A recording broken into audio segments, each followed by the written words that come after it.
Paz para todos, seja muito bem-vindo aqui ao canal. Nós estamos aqui estudando o livro de Marcos, estou agora no capítulo 14, e a partir do versículo 12 vai falar aqui da ceia, um momento muito especial porque se trata da última refeição de Cristo com os seus apóstolos. No capítulo 14, versículo 12 diz assim: E no primeiro dia dos pães asmos, quando sacrificavam a Páscoa, disseram-lhe os discípulos: Aonde quereis que vamos fazer o preparativo para comer a Páscoa? Essa pergunta aqui ela é válida, né? Porque é uma festa muito tradicional, carregada de muito simbolismo, né? Num dos vídeos passados aqui eu falei o significado da Páscoa, que tem a ver com o derramamento de sangue, onde era colocado nos umbrais da porta para que o anjo da morte, quando passasse, visse aquele sangue, pouparia aquela casa, e a casa que não tivesse aquele sangue, ele iria lá e traria morte. Que era uma vingança de Deus contra os egípcios por terem matado os primogênitos dos hebreus. E aqui é muito carregado aqui de simbolismo, porque de fato Jesus ele vai fazer a última refeição para também entregar o seu sangue, para trazer a culpa do homem para si próprio. Uma vez que ele faz isso, a ira de Deus que era direcionada para você, agora vai estar direcionada para Cristo. Então, é uma festa muito importante. E por ser uma das festas muito importantes, as pessoas elas tinham que ir até Jerusalém e trazer um animal para fazer um sacrifício. Esse é o simbolismo da festa, né? Então, todo mundo tinha que fazer isso. É por isso que Jesus ele acaba decretando a sua morte quando ele pega um chicote e sai batendo nos vendilhões que estavam no templo, justamente para vender os animais, que era uma necessidade. Porém, como virou um fim em si mesmo, Jesus os repreendeu.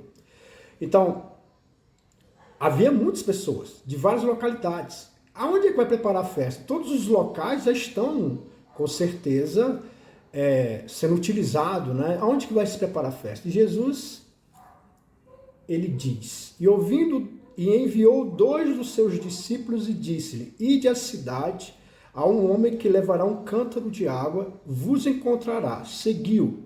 Aonde quer que entrar, diz ao Senhor da casa, o mestre diz, aonde está o aposento em que hei de comer a Páscoa com os meus discípulos? Então, Jesus, ele dá a informação, ele fala, olha, vocês vão, e quando vocês estiverem no caminho, você vai ver um homem carregando um cântaro com água. Primeiro que não é comum, né? Isso não é comum, homens carregarem cântaros de água, isso é mais comum das mulheres.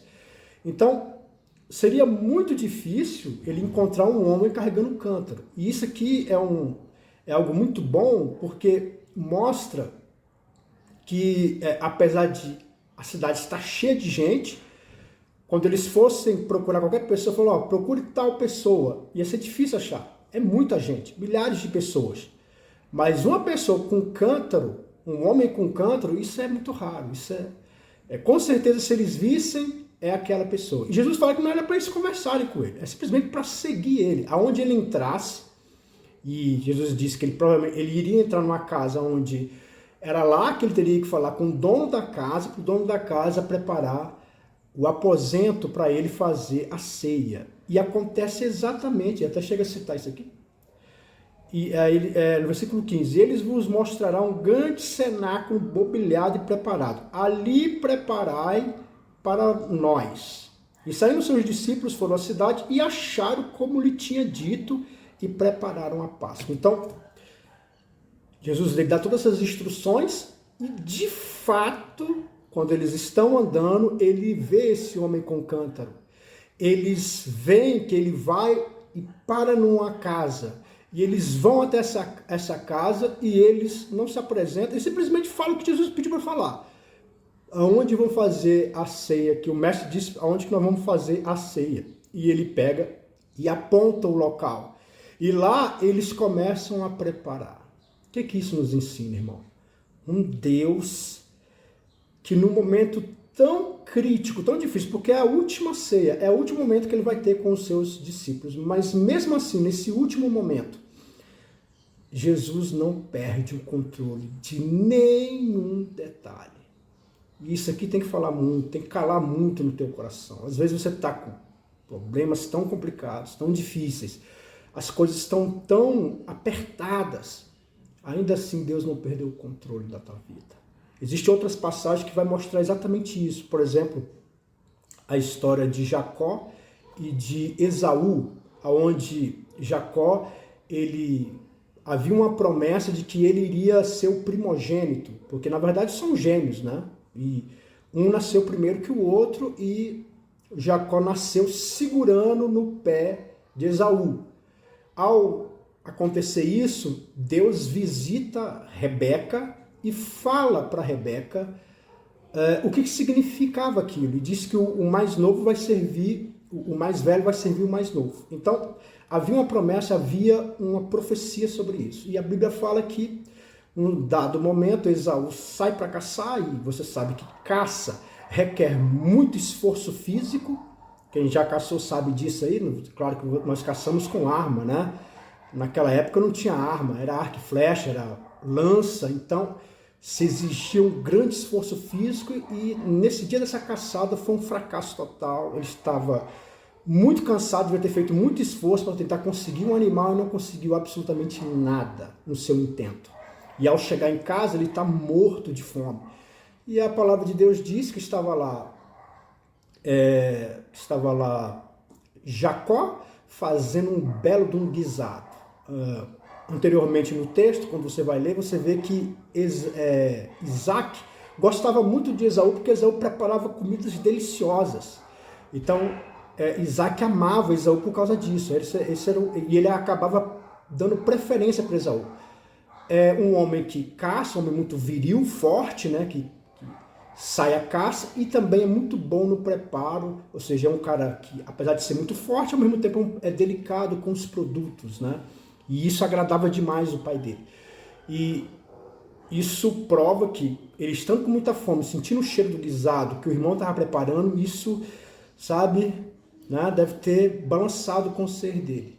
E a palavra de Deus diz que ele pede esse guisado para Jacó, e Jacó simplesmente diz que eu te dou se você jurar que você vai me dar o direito da primogenitura.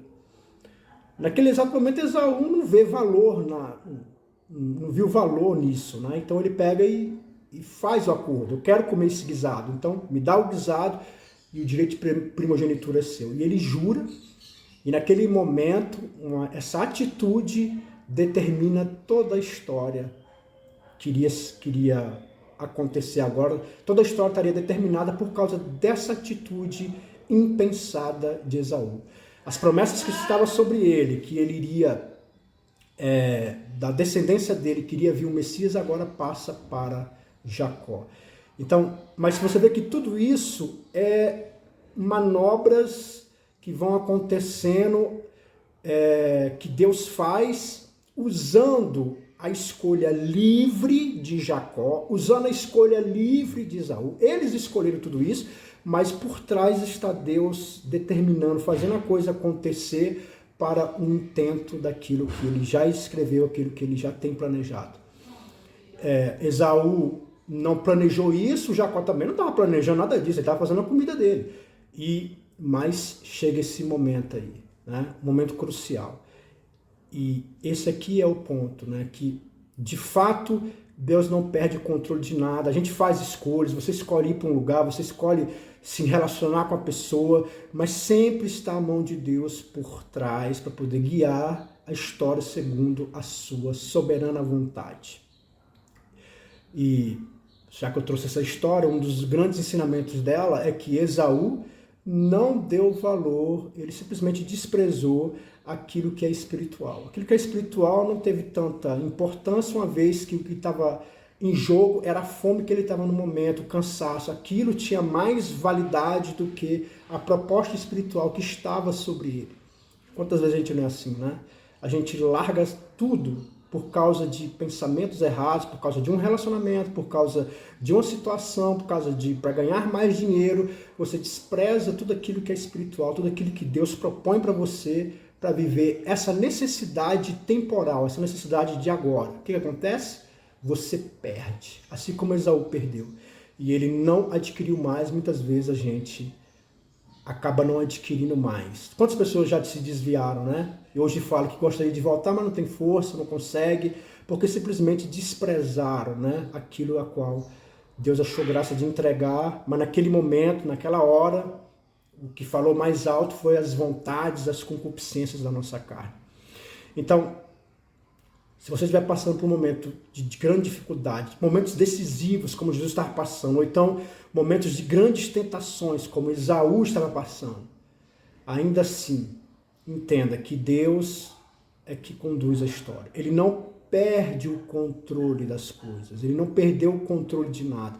Essa situação difícil que você está passando, Deus não perdeu o controle sobre ela. Talvez você não possa estar entendendo. E aí chega o momento de se fazer algo que é o que vai continuar o texto explicando. Chegada a tarde, foi com os 12. E quando estava sentado a comer, disse Jesus: em verdade vos digo que um de vós que comigo come há de me trair. Então, chegou o grande momento, ele se assenta na mesa para poder comer, um momento de muita comunhão, o momento da refeição. Quem senta na mesa? Na maioria das vezes são pessoas que a gente ama, considera, que a gente convida para estar lá. Jesus estava com todos que amava, mas ele sabia o que iria acontecer. E ele pega e anuncia que ele iria ser traído. E eles começaram a entristecer-se, a dizer uns após outros: sou eu? E outro disse: sou eu? E isso aqui é uma parte muito forte, né? Quando eles são avisados de que de fato haveria um traidor que iria trair Jesus, eles tomam a responsabilidade para si. Sou eu?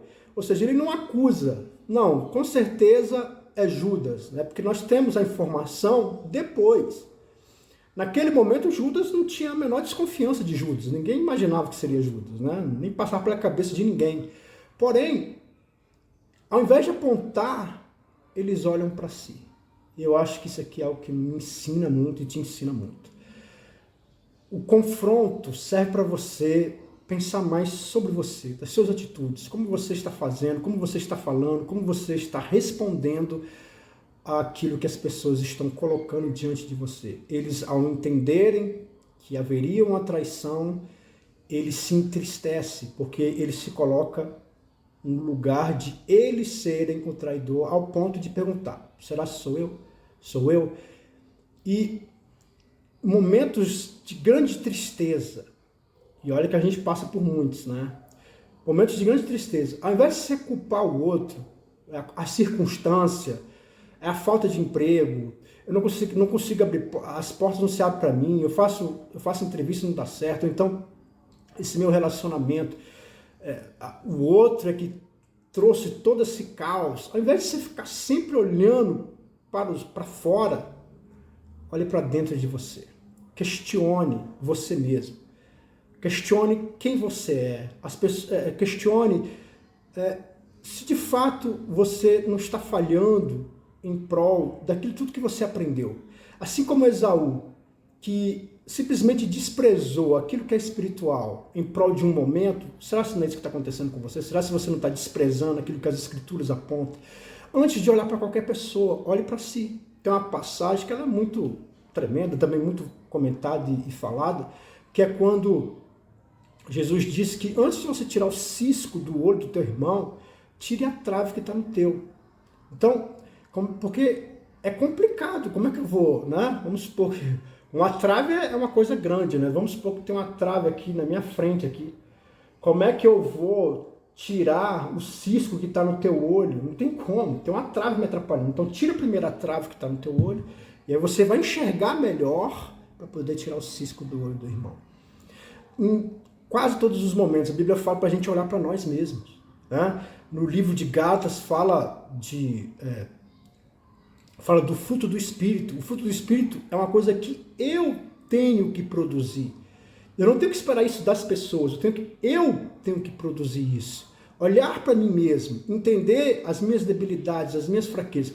Quanto mais você entende quem você é, melhor você articula a sua própria vida. Melhor você conduz a tua história, quando você compreende quem você é, as suas debilidades e as suas fraquezas.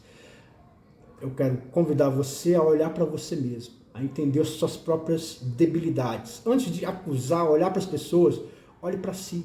Não se vitimize, ou então não seja arrogante, mas olha para dentro de você, os seus erros, e procure entender aquilo que você está fazendo que é completamente equivocado e errado, baseada em reações, em emoções, que muitas vezes ela mais nos leva para o fracasso do que para a vitória. E o texto continua. Mas ele respondeu e disse: é um dos dois que põe comigo a mão no prato. Na verdade, o Filho do Homem vai como dele está escrito, mas ai daquele homem por quem o Filho do Homem é traído. Bom seria para tal homem que não houvesse nascido. Palavra dura, né? Existem momentos que são muito difíceis de lidar. E com certeza um dos principais é a traição. Se você já se sentiu traído, você sabe como isso é doloroso, como isso mexe com você. Nós estamos falando aqui de um Jesus que estava sentado na mesa com seus amigos. E a pior traição sempre vai ser de pessoas que estão cada vez mais próximas. Essa traição é que de fato vai massacrar teu coração. É aquilo que vai doer em você. É a traição do esposo, é a traição do filho, é a traição da esposa, é a traição da mãe, do pai. As pessoas, quanto mais próximas da gente, e quanto mais a gente confia nelas, menos a gente está preparado para receber a traição. É uma dor muito grande, é algo muito doloroso. E só existe um caminho para que você possa lidar com esse sentimento tão maléfico e tão destruidor, que é a oração. Que é o que ele vai ensinar nos próximos versículos. Que nós vamos falar no próximo vídeo, vamos continuar falando sobre esse momento da última ceia de Cristo, onde ele vai ser traído. Mas como é que se resolve isso? Depois que Judas sai para trair, o que Jesus faz? Ele vai orar. E aqui é a resposta para esse sentimento tão destrutivo que é a traição. Só existe um caminho para você, que é a oração. A oração é a única forma de você vencer esse grave problema. Talvez você está passando por isso, ou então talvez esse vídeo aqui está sendo mostrado para você, Deus está usando esse vídeo aqui, porque talvez você está prestes a ser traído. Talvez você está prestes a descobrir certas verdades que vai te causar muito mal-estar. E a única forma de lidar com isso é orar, para que Deus venha e fale com você, para que Deus te dê força. Jesus, ele está preparando aqui a ceia, e ele vai para a ceia, ele está se preparando para o momento mais terrível da vida dele, que é o encontro com a morte. Que isso vai acontecer daqui a algumas horas, dentro da narrativa dessa história, vai acontecer daqui a algumas horas. E ele estava se preparando. Talvez esse vídeo aqui, Deus colocou aqui nesse vídeo para você se preparar, porque talvez você, infelizmente, antes de acabar o ano de 2021, você vai sofrer uma grande decepção. E Deus está te mostrando que quando isso acontecer, o caminho é a oração. Esse é o caminho para você se curar. Amém? Fica na paz e na graça e que Deus te abençoe sempre.